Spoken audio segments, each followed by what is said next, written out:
All right, beautiful. I want to come to you guys today with a question. Are you actually worth what you think you are? Okay, first off, just to introduce myself, my name's John Godwin. I run a company called Premier Opportunity, Inc. We help entrepreneurs develop systems that they can implement into their business so that they are able to stabilize their revenue, scale out, and build multiple streams of income. And I want to share this lesson from you from a coaching session I did yesterday with one of my clients.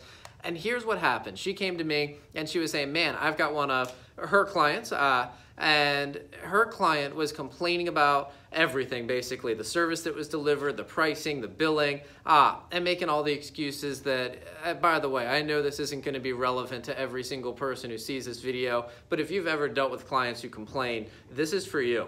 And she was saying that he was saying, I'll deal with it later. I'll let you know when I'm ready to handle this.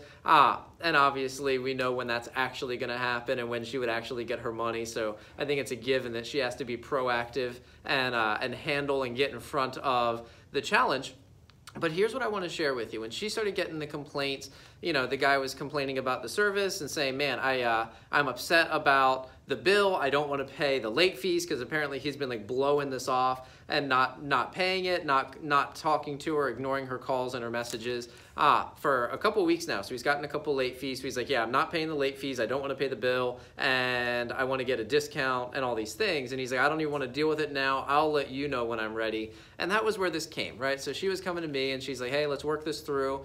And when we started talking about what she was planning on doing to handle it, her gut is to apologize. Her gut is to say, man, I'm sorry, and to discount her prices and all these things.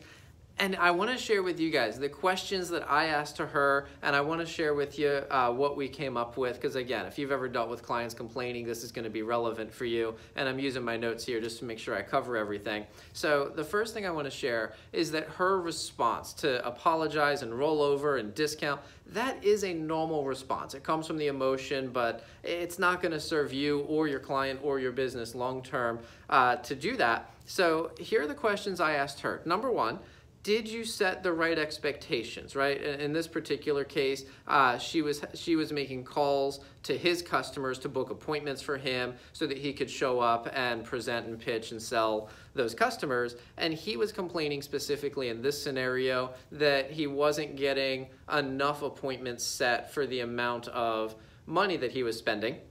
So my first question is, did you set the right expectation? Again, specific to this case, did you guarantee, like, hey, I promise we will schedule a certain number of appointments within a certain number of hours or a certain number of calls? And obviously where I was going with that is that that's not something we can guarantee. We can have averages, we can have expectations, but I can't guarantee, you know, I'll talk to 10 people and book however many appointments because human beings, right? So that's the first thing is, did you set the right expectations in terms of what the work would look like, what you would accomplish?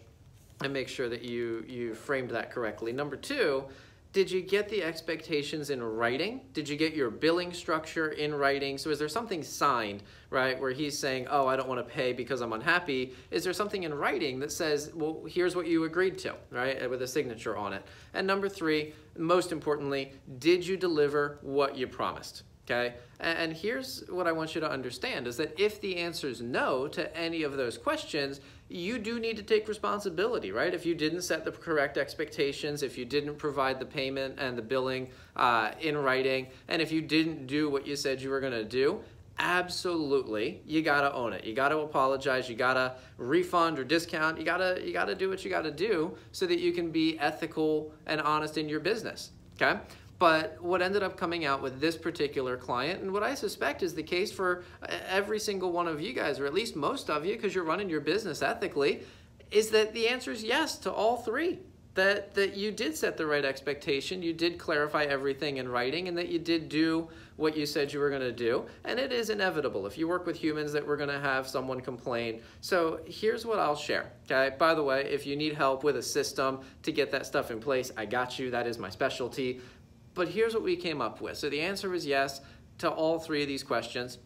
So I gave her 3 steps to work on. Number one is decide beforehand what you are and what you are not willing to do for this client. We know that when you get on the phone or you get onto a video chat with this client, they're going to be upset and angry, you're going to be emotional, and you don't want to cave and just roll over, because that is the easy thing to do, but that doesn't mean it's the best thing to do. So I said, decide beforehand what you are willing to offer this person, and also decide beforehand what is not on the table, right? And in this particular case, number 2, by the way, is I said a discount or a refund should be off the table for this one.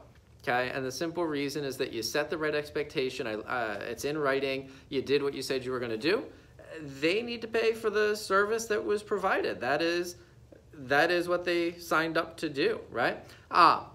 So I said, take discounting, take refunding off the table. And by the way, in this particular case, the way the client has been conducting themselves, she's not going to be doing business with this person going forward.